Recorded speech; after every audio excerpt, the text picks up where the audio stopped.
Hola, hola, mi querido amigo y hermano. Bienvenido al estudio de la palabra de Dios. Continuamos en esta serie Revivados por su palabra y hemos llegado a Josué capítulo 19. Sin duda, un capítulo con lecciones espirituales para nuestra vida.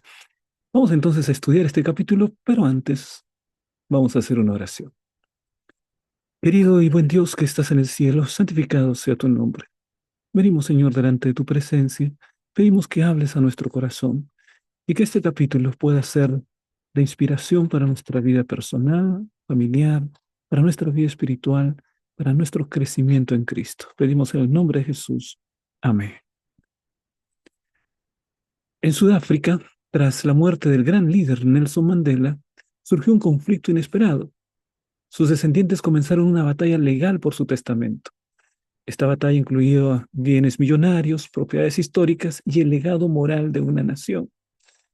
Pero en medio de tensiones y ambiciones personales, su nieta, Nileka Magdela, dio un paso atrás y declaró públicamente: Mi abuelo me enseñó que el legado más valioso es la integridad, no el oro.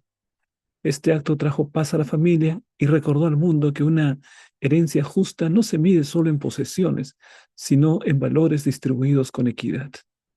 Del mismo modo, Josué capítulo 19 describe la distribución final de la tierra prometida entre 7 tribus de Israel, que son Simeón, Zabulón, Isaacar, Aser, Neftalí, Dan y finalmente Josué mismo. Cada tribu recibe una porción específica por sorteo, siguiendo la dirección de Dios. La heredad de Simeón es tomada del exceso de Judá. Dan conquista territorio adicional. Josué, como líder fiel, espera hasta el final para recibir su parte. Tinab Sera. El capítulo concluye con la afirmación de que el reparto se hizo en presencia de Jehová a la entrada del tabernáculo, marcando así el cumplimiento del compromiso divino de dar tierra a Israel. Vamos entonces, mis hermanos, a ver algunos versículos claves de este capítulo tan importante de la palabra de Dios. Veamos el versículo 1. Dice lo siguiente: 19:1. La segunda suerte le tocó a Simeón, a la tribu de los hijos de Simeón, conforme a sus familias. Su heredad estaba en medio de la heredad de los hijos de Judá. Bien, mis hermanos, veamos aquí en este versículo cómo se muestra una sensibilidad especial de nuestro Dios para entregar a cada tribu de acuerdo a las necesidades. Cada tribu tenía un diferente tamaño de población, cada tribu tenía un número de casas o de familias diferentes. Y entonces, dentro de esa diversidad, Dios trata de establecer la mayor justicia posible. Dios es sensible a las necesidades particulares de cada tribu y promueve una equidad dentro del orden establecido. Mis hermanos, conociendo el espíritu humano, conociendo las debilidades humanas, las ambiciones humanas, sin duda la distribución de la tierra era un desafío tan grande como la conquista de la tierra. Esa distribución tenía todo el potencial para ser el origen de guerras entre las tribus de Israel. Imagínense ustedes, si en una familia nada más, muchas veces después de la muerte de los padres, empieza una guerra judicial para poder distribuir la herencia, imagínate también en el caso de tribus tan grandes como las de Israel, donde había miles de personas y cada una de esas personas tenía una expectativa respecto de la parte que le iba a tocar en la herencia. Entonces, Dios sin duda dirigió este proceso. Le dio sabiduría a Josué y Josué promovió una distribución equitativa. Y esto nos muestra que él tenía un liderazgo que estaba dirigido por el Señor. Entonces, mira, la justicia divina se muestra, se considera incluso en los detalles más triviales, en los detalles menores de las circunstancias de la vida que tenemos. ¿Mm? Por ejemplo, en el caso de la tribu de Simeón, ellos reciben una heredad, pero esta heredad está dentro del territorio de los hijos de Judá. Y la razón es la siguiente, que a los hijos de Judá tenían un territorio bastante extenso, o sea, mucho más del que necesitaban. Así que aquí opera otra vez la distribución equitativa y se le entrega a esta tribu, la tribu de Simeón, dentro del territorio de los hijos de Judá. Y allí no hubo ni siquiera no se registra en la palabra de Dios un conflicto entre Judá y Simeón, una guerra desatada para poder ver finalmente quién era el dueño del territorio. No, había un espíritu dentro de las tribus de Israel de obedecer la voluntad de Dios y de esta manera se llevó en paz todo este proceso. Entonces, aun cuando parezca que otros reciben más, mi querido hermano, ten la seguridad que Dios te dará exactamente lo que necesitas y en el lugar justo y en el momento adecuado para tu vida. Confía en el Señor. No permitas que la ambición humana, no permitas que los deseos humanos gobiernen tu corazón y gobiernen tu vida. Coloca en primer lugar los principios de la palabra de Dios, el amor, la solidaridad, el bien común. Son cuestiones que deben ser tomadas en cuenta cuando estamos en medio de una tremenda distribución de las tierras. Así que este trato equitativo debe empezar incluso desde nuestra familia. En la Biblia hay relato de familias que no trataban equitativamente a los hijos. El papá tenía su favorito, la mamá tenía su favorito. Es el caso de Isaac y Rebeca, ¿no? ¿Recuerdas cómo fue la historia de ellos? Bueno, Isaac tenía su favorito, que era Esaú, y Rebeca tenía a Jacob. Bueno, este favoritismo terminó muy mal. Cuando no se actúa con criterios de equidad, muchas veces las consecuencias se ven a largo plazo, en amargas decepciones, en resentimientos, y nada de eso Dios quería para su pueblo. Entonces se hizo una distribución equitativa y esa distribución permitió que Israel pueda vivir en paz. El reparto de la tierra, mis hermanos, fue hecho con justicia y sin parcialidad, sin favorecer en particular una tribu. Josué podría haber dicho, yo soy primero, yo soy el líder. No, él prefirió esperar hasta el final. Y entonces la propia tribu, las tribus de Israel empezaron a darle a él una ciudad. Vamos ahora, mis hermanos, a otro versículo, versículo 9. 19:9 dice lo siguiente. De la suerte de los hijos de Judá fue sacada la heredad de los hijos de Simeón, por cuanto la parte de los hijos de Judá era excesiva para ellos. Así que los hijos de Simeón recibieron su heredad en medio de la de Judá. Bien, puede ser que en algún momento hubo un exceso eh, y ese exceso en ese momento fue solucionado haciendo provisión para que aquella tribu que no había recibido pueda recibir. Así que hay un principio de redistribución. ¿Ah? Cuando hay exceso, evitando una acumulación excesiva de tierras en una sola tribu. Así que aquí nosotros vemos primero el desprendimiento de la tribu de Judá. Sus hermanos de Simeón, los de la tribu de Simeón, no tenían la tierra suficiente y en cambio Judá tenía en exceso. Entonces tuvieron de manera, con un corazón abierto, permitieron que dentro de la tierra que ya había sido declarada como su heredad, pueda proveerse para los hijos de Simeón. Mm, Así que había un espíritu muy bonito, muy hermoso entre aquellos que pertenecían a esta tribu. Entonces Dios desea que el exceso de unos sirva para suplir la necesidad de otros. Este es un principio muy importante, ¿no? Mira que aquí uno podría decir, bueno, entonces es bueno quitarle a unos para entregarle a los otros. Entonces está bien que venga aquí un árbitro superior y que decida, a ver tú, dame eso y te entrego a esto. Está bien. Bueno, pero aquí, mis hermanos, lo que vemos es que sí, efectivamente, una tribu recibe la herencia dentro de la herencia de la otra tribu.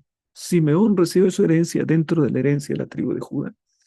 Pero lo más importante es que la tribu de Judá estuvo dispuesta, mis hermanos, a poder entregar. Tenía un corazón solidario, sabía de la necesidad de sus hermanos. Y entonces ellos podrían decir, no, esta parte es mía, no, esta parte no me toca, que vayan a otro lado. Yo no tengo la culpa, ya me han dado aquí esta porción. Así que busquen en otro lugar. Podrían haber tenido esa actitud, ¿no? Pero dentro de su corazón, de manera voluntaria, ellos estaban dispuestos a poder ceder a sus hermanos de Simeón aquella parte que ellos necesitaban. Así que hasta esa misma manera, mis hermanos, estamos siendo llamados a compartir voluntariamente, con espíritu solidario, lo que me sobra con quien tiene necesidad. Aquí, la tribu de Judá tenía tierra en exceso, dice la palabra, por cuanto la parte de los hijos de Judá era excesiva para ellos. Así que ellos tenían más de lo que había en su necesidad. Entonces, ¿qué enseñanza tenemos aquí? Que debemos simplemente a tratar de consumir aquello que realmente necesitamos. Esto es un mensaje tremendo en un tiempo en el que lo que se hace es incentivar la sociedad del consumo, ¿no? ¿Qué significa esto? Ah, que a través de la publicidad, a través de los medios de comunicación, el incentivo que se hace es a gastar, a gastar, a gastar más, a gastar cosas que son innecesarias muchas veces, ¿no? Muchas veces estamos esperando el último iPhone. Cada año queremos cambiar, cada vez que aparece. ¿Será que realmente se necesita? O el último producto que sale por la televisión. Y a veces la televisión y la publicidad y los medios de comunicación en general son sumamente persuasivos para poder crear necesidades allí donde no hay necesidades. ¿No? Una de las características de la publicidad es precisamente eso, ¿no? Crear necesidades donde no hay ninguna necesidad. O sea, la persona está viviendo muy feliz con todo lo que tiene, hasta que una publicidad le dice, mira, no vas a ser verdaderamente feliz si es que no compras una camisa de esta marca. O no vas a ser completamente feliz si es que no tienes una computadora de esta marca. O no serás completamente feliz hasta que no tengas zapatos de esta marca. Y entonces te van vendiendo eso y hay algunas personas incautas, ¿no? Que creen que efectivamente un zapato le va a dar la felicidad, una camisa va a completar su vida, que ese vacío va a ser llenado por una computadora, por un equipo de smartphone, ¿no? Ah, mis queridos hermanos, todos una vana ilusión. Este versículo nos enseña a vivir simplemente con lo que necesitamos, simplemente con aquello que necesitamos. Y si tenemos alguna acumulación excesiva, aprender a ser solidario y ayudar a aquellos que tienen más necesidades o que están pasando necesidades, nuestros hermanos que están pasando necesidades y que muy bien les vendría la ayuda de tu parte. Así que debemos, mis hermanos, tener ese tipo de sociedad, ¿no? Completamente diferente al espíritu moderno, de egoísmo, de consumismo, ¿no? De querer comprar lo último que me ofrece la tecnología, lo último que me ofrece la moda. Y entonces me convencen de que si no compro eso, entonces voy a ser infeliz o algo está incompleto en mi vida. No, mi querido hermano, solo necesitas a Dios. ¿M? Solo necesitas a Dios dentro de tu corazón. ¿M? Y entonces esa necesidad compulsiva de adquirir bienes, de adquirir cosas materiales, de querer tener más que los demás, desaparecen, porque vives tranquilo en la certeza de que Dios suplirá perfectamente cualquier necesidad. Por otro lado, en el ámbito de la familia, también se nos invita para que podamos formar a nuestros hijos en valores de la solidaridad, en valores del compartir, del amor, y esos valores puedan ser desplegados en las vidas de ellos y de esta manera formar una sociedad mucho mejor con hijos que puedan ser buenos ciudadanos, solidarios y que amen a sus prójimos. Mire usted lo que dice aquí Elena de Huay en el libro La Educación. El uso sabio de los recursos en bien de los demás es parte de la vida cristiana. El uso sabio de los recursos en bien de los demás. Se, yo quiero subrayar ahí la palabra sabiduría, uso sabio de los recursos. Es decir, está el extremo del despilfarro y está el extremo de la tacañería. En el centro está el uso sabio. Entonces, haz un uso sabio, mi querido hermano, ¿no? Mira por las necesidades tuyas, Vela por las necesidades de tu familia. La palabra dice que si alguno no hace provisión para su familia, es peor que un incrédulo y ha negado la fe. Así que la primera provisión que tienes es ver por las necesidades de tu familia. ¿No? Y dales lo que sea necesario, la educación para tus hijos, dales la vivienda, lucha para que haya sí un bienestar material. Pero por favor no confíes en que eso será lo que finalmente les dará la felicidad. No, el ser humano necesita de un orden superior de realidades para ser realmente feliz. El orden de lo espiritual, el orden de lo que Dios provee para nuestra vida. Eso completa nuestra felicidad y sin eso jamás podemos verdaderamente ser felices. Vamos, mis hermanos, a otro versículo, versículo 50. Veamos versículo 50. Leo allí, dice lo siguiente: según la orden de Jehová, le dieron la ciudad que él pidió, Timnat Sera, en los montes de Efraín. Él reedificó la ciudad y habitó en ella. Está hablando acerca de Josué, Josué hijo de Nun. Mira que Josué fue el último en recibir la herencia, ¿no? No es que a veces hay un dicho que muchos escuchan, un refrán, ¿no? El que parte y comparte se queda con la mejor parte, ¿no? El que parte y reparte se queda con la mejor parte. No fue así en el caso de Josué. Él estaba dirigiendo toda la distribución de la tierra, pero él no vio por su propia herencia, sino hasta que todos hayan recibido la suya. Todos en Israel recibieron su herencia y solo después, e incluso por iniciativa del pueblo, ¿no? Por iniciativa de las tribus, los hijos de Israel entregaron una heredad a Josué, hijo de Nun, y fue precisamente aquella ciudad que el Señor había prometido, ¿no? Según la palabra de Dios, aquella ciudad llamada Timnat Sera. Y mira que esta ciudad tenía que reedificarla. O sea, no era una ciudad que estaba completita, lista para habitar, ¿no? No, estaba en ruinas y entonces había que reedificarla. Así que no podríamos decir que de repente era lo mejor que se podría obtener, no, no. Había otros que tenían diversas heredades, pero Josué pacientemente esperó hasta el final. ¿Qué lección podemos obtener allí? Debemos, mis hermanos, también nosotros, si ocupamos posiciones de liderazgo, debemos permitir primero el bien común y entonces después esperar la parte que corresponde. Sirve con integridad. El verdadero liderazgo está en el servicio, no en la prioridad. Y muchas veces eso es lo que distingue un verdadero líder de un falso líder. Josué, como fiel siervo, esperó hasta que todos fueron atendidos antes de aceptar su parte. Y eso fue un ejemplo muy bonito de parte de este líder Josué.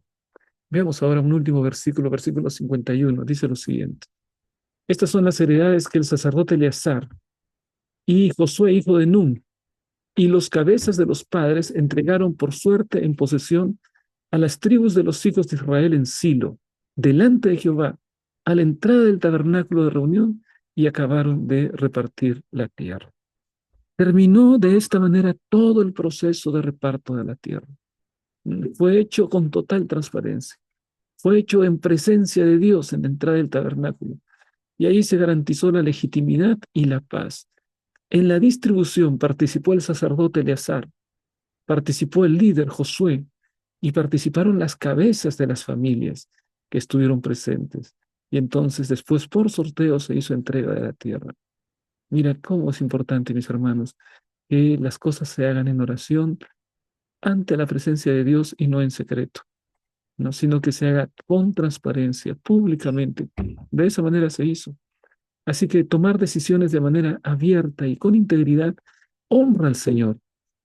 Eleazar y Josué y los jefes de las casas paternas honraron al Señor cuando hicieron las cosas de una manera tan clara, tan transparente, que finalmente en la congregación, el pueblo de Israel quedó tranquilo, cada uno fue a su lugar, cada uno recibió y quedó conforme con la parte que le tocaba. Un ejemplo precioso que debemos imitar también en nuestras familias, en nuestras iglesias, en nuestras comunidades. Que Dios te bendiga, mi hermano, que el Señor te guarde. Continuamos luego con el estudio de la palabra de Dios.